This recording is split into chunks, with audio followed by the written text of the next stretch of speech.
Raise the banner high, let it touch the sky. With every story told, no dream will die. Together, hand in hand, we'll climb so high. Our legacy will sing. Hello, and never I'm Brenda lie. Andrews, publisher of the New Journal and Guide, and I welcome you to our brand new podcast. And it's appropriately called Njgpod, New Journal and Guide Pod. We decided after listening to so many other informative pods and cast and broadcast and every other thing that the Journaling Guide has a story to tell as well. And so I welcome you to this edition of the podcast at the beginning of Black History Month. I want to thank you for tuning in and listening. I want to thank my producer, Mr. Tony Holobite, who's keeping things going. And I want to thank my very first guest, who is actually a guest today.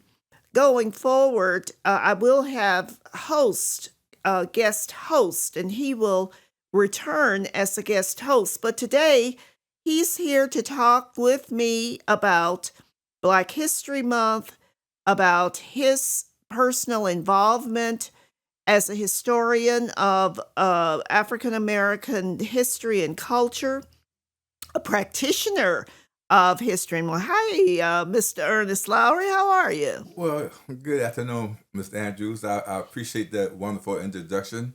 As they always say, I really didn't know you was talking about me, but I thank you. Well, you're welcome. And you do pictures for us, photos for us, write short stories for us for the Journaling Guide, and have been doing that for some time. And I just happen to personally know how involved you are in the community that supports Black culture.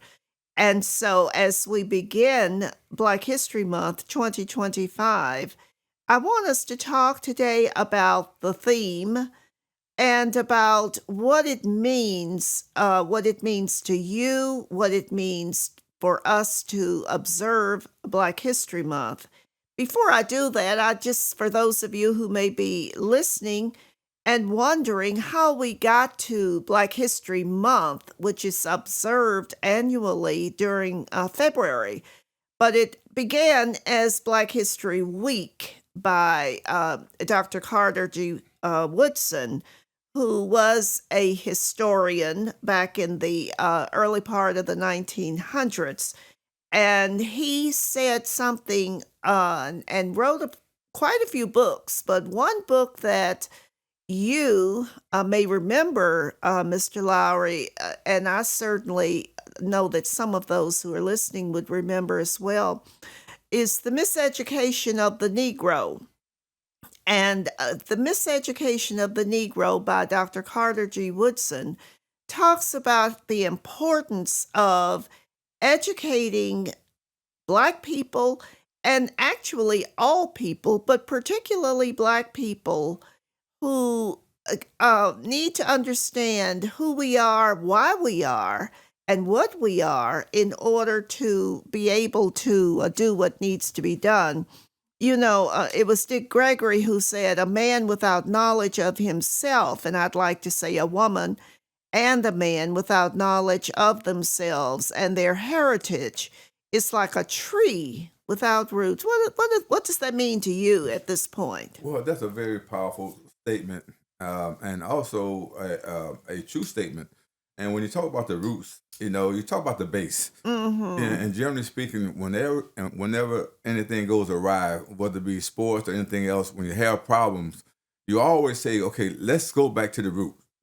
Because that's where everything starts. Mm-hmm. Even with our language, when we don't understand certain things, you want to go to what the root word is to get a better understanding and how it's used. Right. So I'm very pleased to be here today, and I want to thank you as well for your publication because you go back to the 1900s, the New Journal and Guide. Yes, we do. And it's important to know that the fight has never stopped. Mm-hmm. So I appreciate the effort that you put out to the constituents out here throughout the country. There have been a lot of people who have come through this area, in particular, the 757 here in Virginia. And there are people all around the country that read this newspaper and get a good clue and have a good clue about what's the pulse of the country is. So I thank you for that. Thank you. You know, we're observing 125 years in 2025.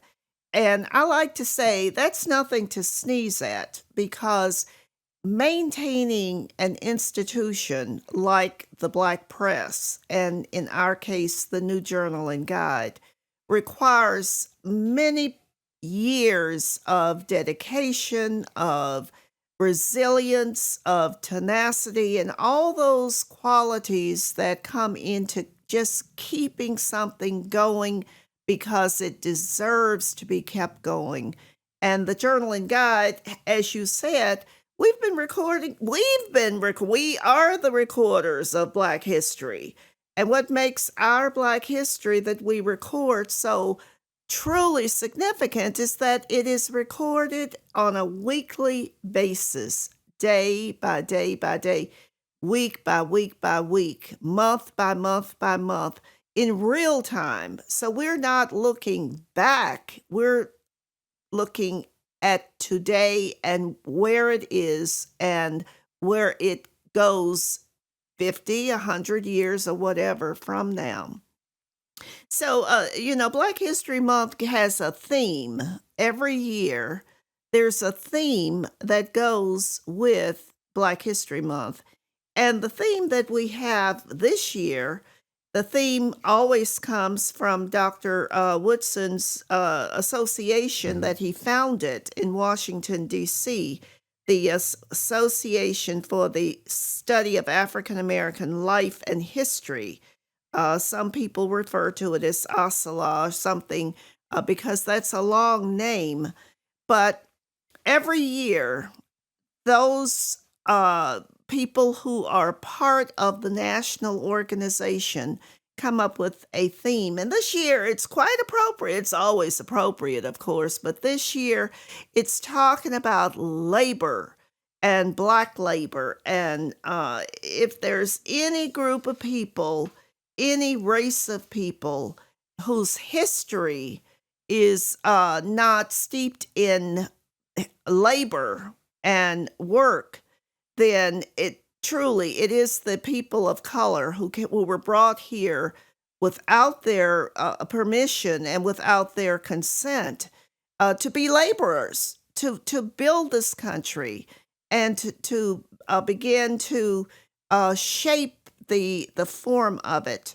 In their executive summary, the African American Study Life and History Organization speaks to says something to this matter, considering Black people's work through the widest perspectives provides versatile and insightful platforms for examining Black life and culture through time and space. In this instance, the notion of work conditions, compensated labor in factories, the military, government agencies, office buildings, public service, and private homes. And they also point out that the year 2025 is the 100th anniversary of the Porters Union, the group. Hayfield Randolph. Yeah, that's right. So they're observing 100. I know that you've been active as a union man for many years. I think you're part of a retired union group now and are certainly active and concerned with the A. Philip Randolph Institute as well. You want to speak a little bit about the whole theme of 2025 Black History Month? Well, again, let me just do a throwback.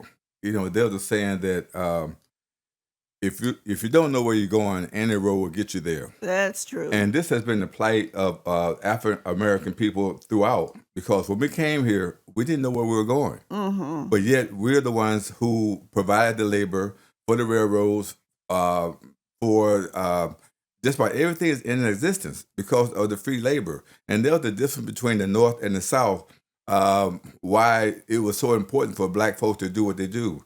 Now, fast forward back to 2025. I'm a retired president of Local 919. I've been a union person for over 50 years. And one thing that I do know that if it were not for the unions, and the opportunity for blacks to have the opportunity to be part of the middle class, well, that's how we got our start, because of the unions. And what did the unions do? They gave you vacations. They gave you health. They gave you women the right to take family leave when they're pregnant. So all the things that you And had, wages, yes, equitable wages. yes, for all their those work. things. That's why I say about the middle class, Right. that produces all those things, and time off and 8-hour work week and these type of things. So it's important to know that.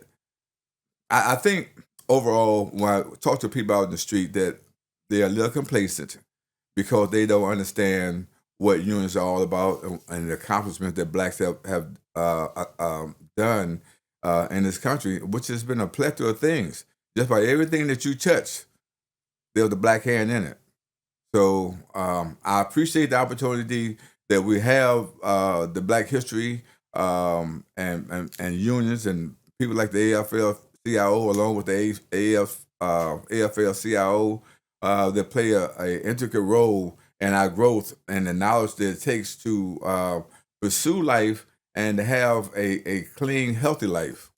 As you're talking, I'm thinking about how important Black History Month has been since it was first started. I believe it was President Gerald Ford who was the president who actually brought into reality the Black History Month sanction from that top level. We're in an era today with a new presidential administration that is seeking to eliminate or ban much of the history. And it's centered around an idea that diversity, equity, and inclusion, DEI, somehow are values that are no longer necessary in our country because we live in a new or different age group. And we have a really good story that's in the Journal and Guide, and we'll make sure it's on our website as well. Incidentally, as you do know, we have a print and an electronic version of our newspaper. We do the digital for those people who don't necessarily want to carry around inky newspapers. We're in a new agenda, a new era. But this article that I'm mentioning is the HBCUs may be in jeopardy of losing funding for Black cultural studies. And that is centering in on the idea that President Trump did issue a freeze on grants and monies coming from the federal government to any institution, any business, any association, any foundation that receives federal funding. And of course, HBCUs over the past couple of decades or so, I guess, increasingly has been more on the agenda for federal loans and grants and so forth. Do you see now that order has been temporarily, that was an executive order. It's been temporarily put on pause, but it hasn't gone away. And I'm sure we will see it being resurrected, perhaps in another form. But do you see how an HBCU that was founded to educate around Black history could operate without doing Black cultural studies? I don't understand how a president who's supposed to be for all the people, in my view, can stoop this low to want to not give those funds to a HBCU school. Let's understand the fact that why are there HBCU schools? It's because we couldn't go to the white schools. Mm-hmm. You know, I know here in Virginia, most people had to go all the way up to New York to further their education because they couldn't get into the white school that's right around the corner. Right. You know, so it's a devastating situation. And along with you talking about the DEI, and not just conclude that with affirmative action, because there's just a misunderstanding about Black people getting help. Anytime that we get help, we don't deserve it. That's what most people think. You didn't do anything for it. Now, when you talk about that diversity, it's the white women that get the bulk of the funds. Right. It's the ACB. What's that? I hate to say it, like the gay community. They also get a lot of those funds, you know, and the veterans get a lot of those funds. And we are the Black people are the on the bottom line of all that funding, that money that come through, and we got to jump through all these hoops to get it. Right. So it's crazy, but our schools, the HBCU schools, are totally important, not only for Black America, but we have contributed so much to the country as a whole. You know, give us an opportunity, and we'll be good at it. I mean, look at Kamala Harris, Vice President of the United States, HBCU school. Right. You know, so we have value, and we give value, and we bring value. So, but people just don't see that for whatever reason, whether it be blinded by the accomplishments that we have. I don't know, but history has a tendency to repeat itself with Black folks because we come from, being kings and queens in Africa. We know what it's like. And if you look at history as a whole, we are the chosen one, whether you want to believe that or not. So when you research, you'll find that we are the ones that gave life to this country. And that's why Black History Month, Black History Week initially, why it actually came into being. And that was and is remaining to give value, to give attention, to give recognition to all of the many various contributions that have been made through the years from the time we left or were taken from Africa, from our roots in Africa, from that kingship and queenship that was a part of the early African history that we lived.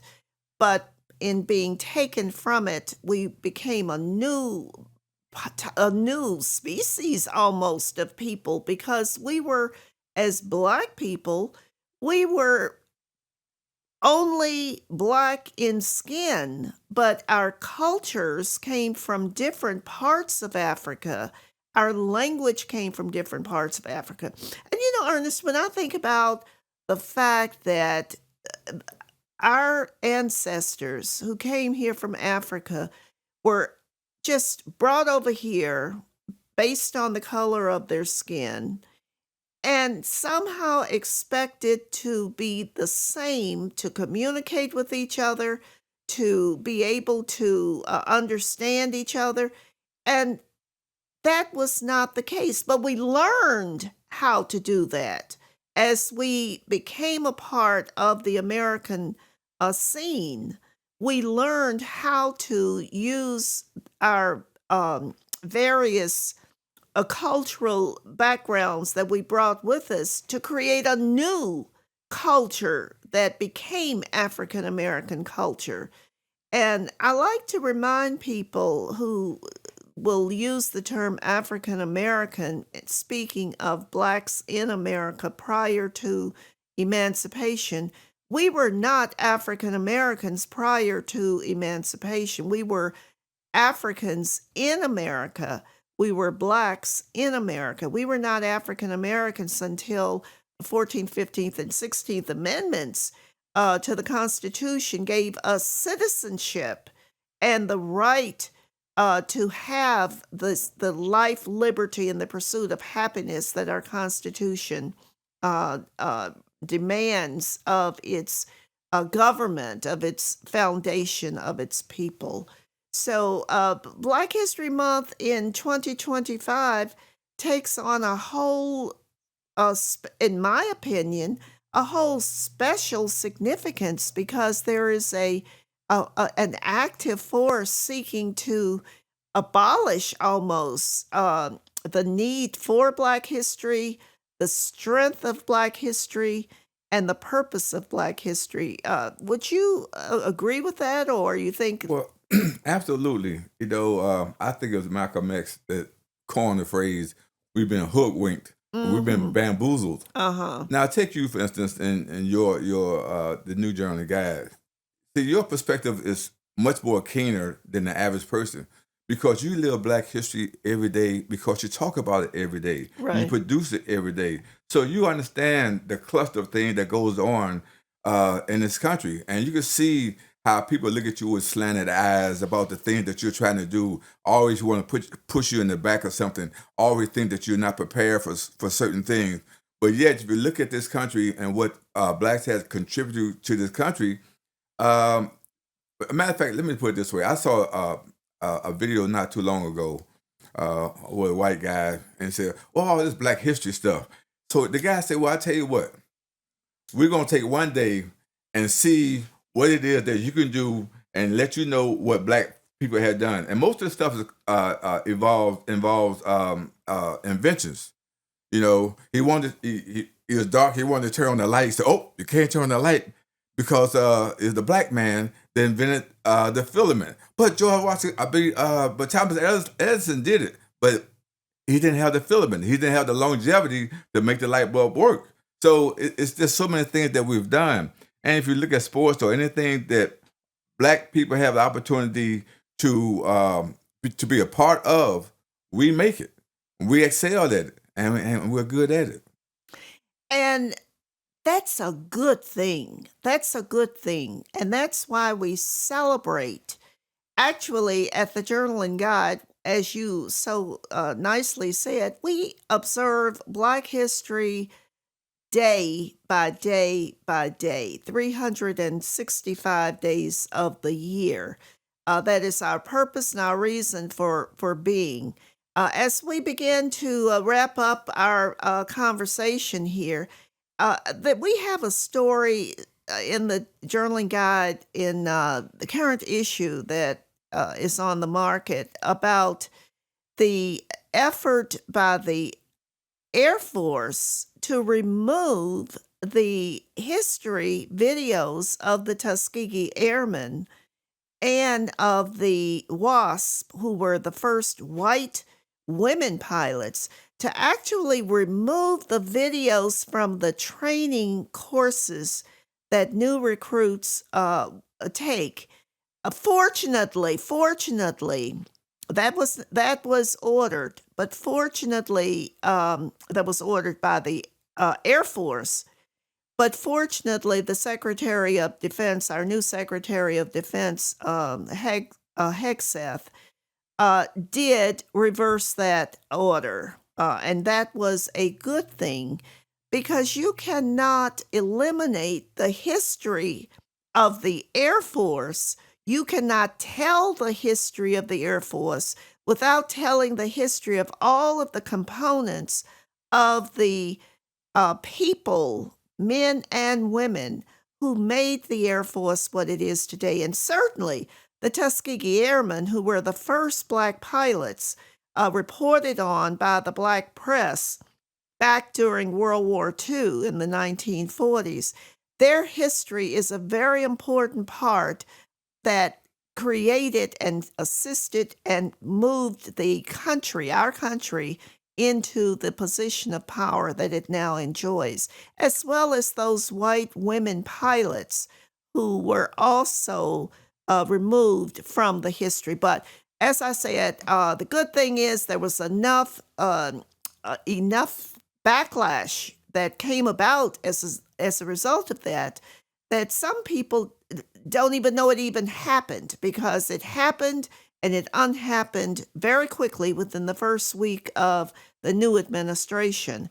But those are the kinds of examples of the banning of Black history that we have to make sure don't happen as we continue to grow as a country and as we continue to make sure that people know the value and the contributions and celebrate who we are in this world, not just in this country, but in this world. So it looks like we made it through this. So you have any final thoughts there? I'll just say this, and in a union capacity, while I worked at the Ford Motor Company, we built the F-150 trucks here in Norfolk. And there was a sign in my friend's office, and it simply said, "No one of us is smarter than all of us." Mm-hmm. So people who have something to fear will always try to change the subject, dismiss things because they can. And it's the privilege that these people have to use against the rest of the world. If you take a lion and a hunter and you're out there in the jungle, it's going to be a different story between what the hunter says and what happened to the lion. So the conqueror always going to push their agenda ahead of everything else. Yeah, that's true. That's true. And that's why we have to be vigilant in our pursuit, not just in our country, but in the world, in the pursuit of the truth and lending power to that. Make sure that the stories that are told are stories that represent who we are, what we are, and why we are. And the New Journaling Guide, again, has been around for 125 years. Of course, I haven't been here 125 years, or else I'd have a license for. Everybody would be trying to figure out how to make it happen. But 125 years of dedicated service to Norfolk, to Hampton Roads, to the nation, and to the world of telling the story. And I would encourage, and this is our new podcast, Njgpod, that we will be addressing different issues, different themes as we move through February. We'll have other people on. We'll be doing this once a week. Other people to give perspective on Black history, what it means, what they're doing. Before we close out, though, Ernest, you have a very passionate project of your own that involves Black history, and that is Juneteenth, which is becoming more popular. It's becoming more people are becoming more aware of it. And so if you could just briefly just kind of, because June is not too far away. We're already into February. Well, yes, I've been involved with Juneteenth since about 2005. I do have a passion for African American people and for all people. But for the National Juneteenth, their theme is all things Juneteenth. And what I mean by that is that when you dive into this here, you realize that all the things and accomplishments that this country has benefited from come from Black people. And so we say all things Juneteenth. So look at that, check the UAW. I'm sorry, I'll talk about UAW. Well, we weren't talking about the unions. But anyway, Juneteenth is very dear to my heart. And so I'll just say this. Thank you, Brenda, for giving me the opportunity to be here with you today to talk about this issue that's dear to all of us. And I hope that we take the opportunity to look at the website for the New Journaling Guide, get some ideas, and learn a little bit more deeply about what it is and what's going on in this country to help benefit all of us. Thank you. Thank you for having me. And will you come back as a co-host when we talk with someone else? Absolutely. Okay. Well, Yeah. I'll be calling on you. Yes. Thank you. Thank you. From the roots to the crown, we've grown strong. In the streets, in the halls, we belong. Every voice, every name is our song. With courage and faith, we move along. Raise the banner high, let it touch the sky. With every story told, no dream will die. Together, hand in hand, we'll climb so and